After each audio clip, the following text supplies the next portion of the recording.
একটি ছোট গ্রামে থাকতেন পরিশ্রমী চাষী হরিদাস। তার 2 মেয়ে ছিল, মালা আর কুসুম। মালা শান্ত আর পরিশ্রমী, কিন্তু কুসুম অলস ছিল। একদিন হরিদাস অসুস্থ হলেন, মেয়েদের ডেকে বললেন দায়িত্ব নিতে হবে। পরদিন সকালে মালা উঠে মাঠে কাজ শুরু করল। কিন্তু কুসুম তখনও ঘুমাচ্ছিল। মালা একাই ধান রোপণ করল।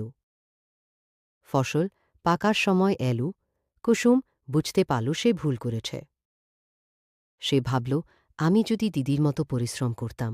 আমি ভুল করেছি। এরপর কুসুম বদলে গেল। 2 বোন একসাথে পরিশ্রম করল। হরিদাস সুস্থ হয়ে বললেন, পরিশ্রম আর একতা থাকলে সব সম্ভব।